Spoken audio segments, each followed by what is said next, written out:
you, our dear viewers. Thank you for staying tuned on Rest TV. I'm Jackie Lingla, as always, your host on the Financial Eye every Monday from 8 p.m. to 9 p.m. And now, tonight, we are shining a spotlight on the high cost of politics in Uganda. We are now diving away from the high expense during campaigns and also the financial barriers that exclude the women and youths in participating in Ugandan politics. Now tonight with me, I have Executive Director of the African Youth Development Link, that is Mr. Wanzala Martin. You're very welcome. Thank you, Jackie. We're very excited to have you again on Rest TV Webs. I'm more excited. Yeah, you could just give us a brief introduction for those viewers that are watching us for the first time. Well, thank you so much. Good evening to the viewers.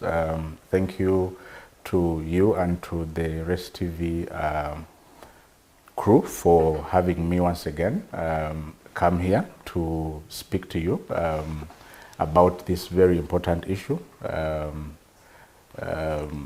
Basically, commercialization of politics and the impact there is. I think this is one of the biggest cancers that have, kept eating into a very important aspect of our lives, because politics is something that we live every day, and so if there is anything that affects that, we need to, talk about it and find ways of addressing that. So thank you. Okay, Mr. Wanzala, as we dive into our topics, as we continue to explore the impact of money on our economy, could you just give us the challenges of not having an inclusive participation in politics in Uganda? Thank you. I like your choice of words, the idea of inclusive politics, because like I mentioned in my intro, that politics is something that we do live on a daily basis. It is something that affects you whether you are aware of it or you are not. Okay. And so that in itself is a prerequisite, or rather that in itself makes it important for everybody to be included in that conversation. And so if anybody is left behind within the question or within the conversation of politics, then it presents a bigger problem, because it means fewer people are deciding on behalf of many, and yet that should not be the case. Okay. That is why for us at African Development, for example, we believe that there should be nothing that is made, that is done. There should be no decision that is made on our behalf, on the behalf of the young people, without them or without their input. Okay.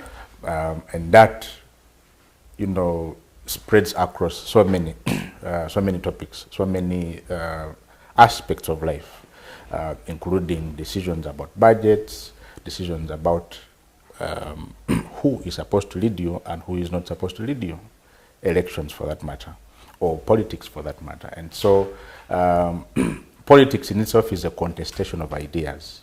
And so if a bigger majority of the population is not included, or they're not included in the conversation of politics, it means maybe their ideas will not be included in the final outcome of that process. And that in itself is not good, because then it means that they are left behind in the national and local development processes. Okay. So how is the high cost of politics affecting inclusiveness? In terms of participation, when we talk about the women and the youths and the men at large, how is it affecting? Very good question. How is money in politics affecting the participation or high commercialization, right? Okay. Of politics? How does that affect the inclusion or the participation of women or the people that we call marginalized, the groups that are marginalized? That is the women, the young people, persons with disabilities, and the like, people in the rural areas. Because it means they can't afford commercialization of politics means, if you over-commercialize it, it means they can't afford to be part of the process. Now, the way this affects them, it means that, again, like I said, they are left behind. You know, it means they are not part and parcel. How does it affect them? For example, nomination, the biggest actually obstacle, one of the biggest obstacles is nomination. Because for anyone to be a candidate, for example, they have to be nominated to become a candidate to participate in a political process, whether at local council level or at MP level or at presidential level. They have to go through a nomination process. And one of the requirements for nominating is nomination fees. Those have been a sticking point for us in the youth and women's movement for over 10 or so years now, because at some point the nomination fees for member of parliament, for the position of member of parliament, was just 200,000 shillings. Okay. Right now, as we speak, if you don't have 5 million, if you don't have, yes, between 3 and 5 million, you cannot be nominated. Okay. You know, if you don't have 20 million shillings, you can't be a presidential candidate. Now, while the government, amended the Presidential Elections Act and the Parliamentary Elections Act, and removed the cap for what many call age limit, where they removed both the lower and upper limit. They simply required someone to be 18 years of age, meaning that even young people can vie for presidency. But then they didn't consider that a young person who is in, by 18, maybe someone is in senior 6 if you're in school. Or if you're not in school, maybe you are trying to find your feet in life somewhere. Now, such a person, I wouldn't think they can be able to afford 20 million shillings to be able to participate. And so the high cost of nomination is a big hindrance. The other way that they are hindered is the commercialization of both the official campaigns and the party primaries, because all candidates in a multi-party dispensation have to first go through the primaries, then they secure the support of the party before they come for official nomination. Now, on average, having to navigate through the party primary and the official election process at MP level alone, it is estimated that you can't spend less than 500 million shillings, okay. Uganda shillings. Now, tell me where a young person, or even will have approximately 10 million. Because if you look at the poverty statistics in Uganda, over 40% of the population in Uganda lives under the poverty line, okay. And more than half of Uganda's population is below 30 years. Actually, more than 70% of the population in Uganda is below 70 years, meaning that more than half of the population, or rather more than half of the population is affected by that poverty figure that I've talked about, okay. And the same goes for the women, because of the skewed gender division of labor. The women tend to find themselves in lower paid cadre employment spaces, majority of them. And so that means the lower payment structure makes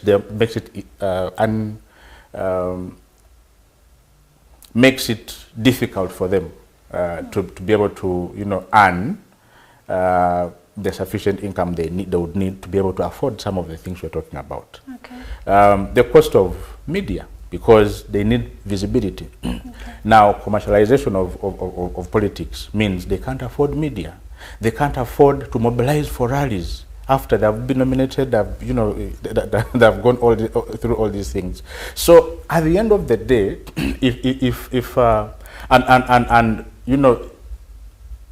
you'd think that maybe this happened during the previous cycle. It's not going to happen, but with each and every subsequent election cycle, things become worse. You know, the figures that we keep hearing that people are spending. I believe you're here as recent as about 2 months ago, okay, when we had the party primaries for the different parties. A key case in point I want to make reference to is the NRM primaries, where we had the elections, especially for the SEC committee and all these other positions in the NRM at Kololo. The amount of money that were spoken about that exchanged hands is unbelievable, and because of that, it means that the politics becomes a preserve of the rich, where those that have the money access. It actually becomes worse for the electoral colleges, because for coming from a youth organization, we work we work not only with the electoral colleges, but we work mostly with the electoral college, where the members of parliament, for example, or the representatives of the young people in parliament are elected through a college that is constituted majorly of the National Youth Council structure. That structure is restrictive because the way it is constituted and the way the elections are conducted is not known to every young person in the country. So for most young people, these processes come and go without even them knowing that it is happening. And then two, so for those that are aware and have the money, they are able to, get their people into that space and protect those people by picking them and hiding them somewhere, okay, until election day. So meaning that if you don't have money, you won't be able to access those people, because these people are picked, hidden somewhere, given as much money as possible, and then asked to, to vote on election day for this person. So that in itself is all these are inhibiting factors, and they affect the quality of democracy at the end of the day. So why is this issue escalating? Because I'm sure that this is not the first time you're seeing the cost increasing. It is actually increasing every term. Every time we have a campaign, the cost in the previous 5 years is more than the current. Why is this issue not being addressed by the government? Is it intentional? And why are these fees moving away from 3 million, now it's 5 million next year, next time we don't know how much it will be, because I'm sure that wasn't the cost of participating initially. What is the intention of the government increasing these fees for nominations and so on? Well, the initial argument that the government and the parliament, as part of government, fronted for increasing had to do with the quality, ensuring that we have quality, Quality what? Quality participants. Oh. And for us, the question we're asking ourselves is, since when did money become a deciding factor for who is high quality and who is low quality?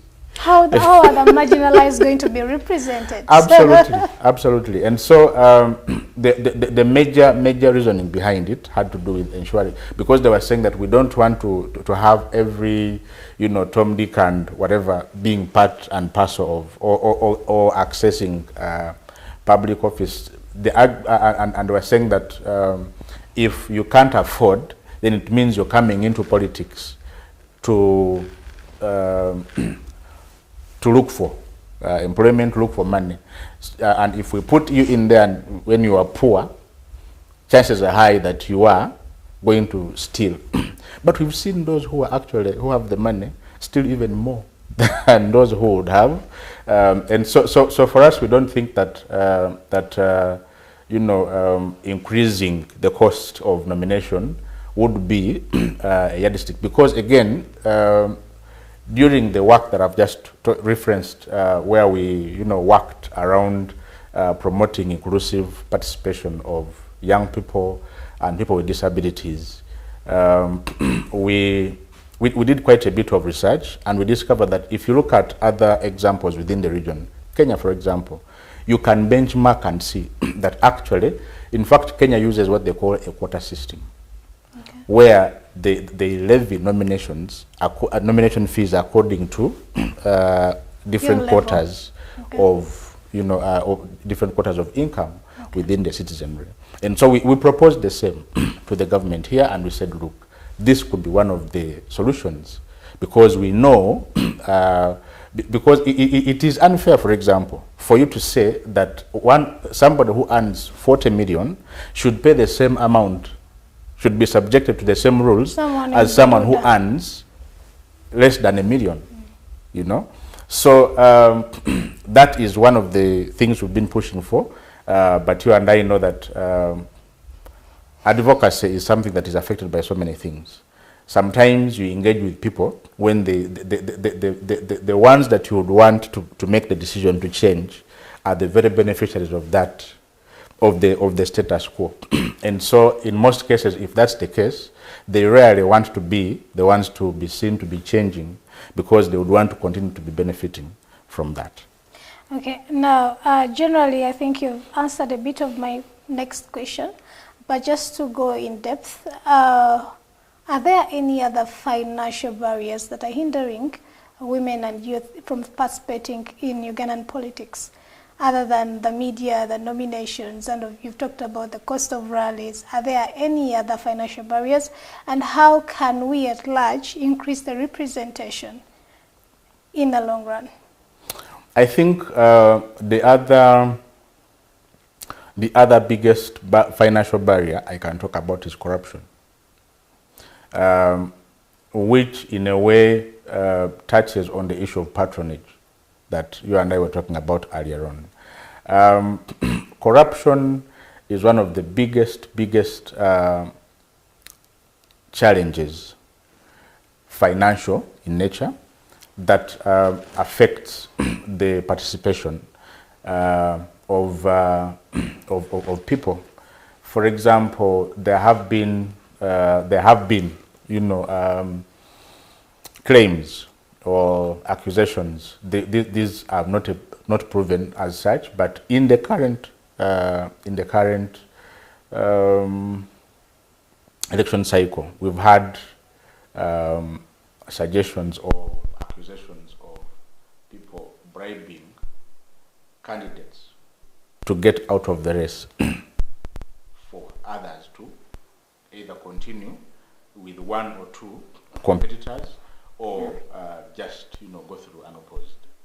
But also corruption manifests itself in the form of voter bribery, which in a way tends to influence the choice of who one votes for and who doesn't get voted for. If a young person, if a woman doesn't have money to bribe the voters, then it means the one who has will bribe and get the votes, while this one doesn't.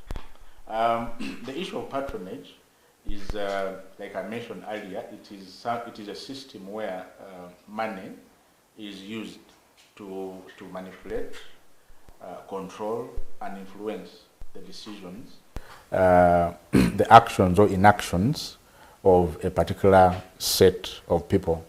And we've had, I could go on and mention quite a number of examples, both in and out of government, where patronage has been used.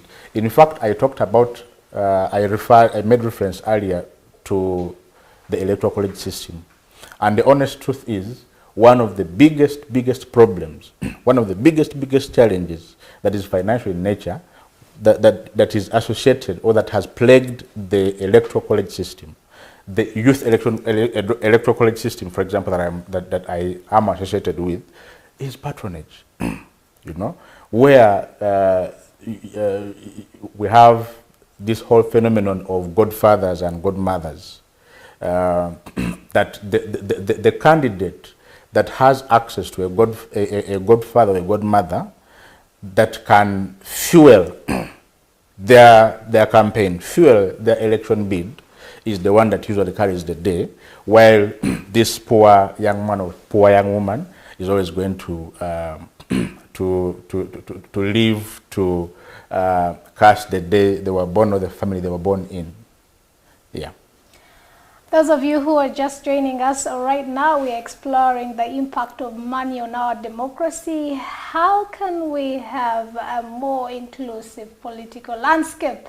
What are the challenges?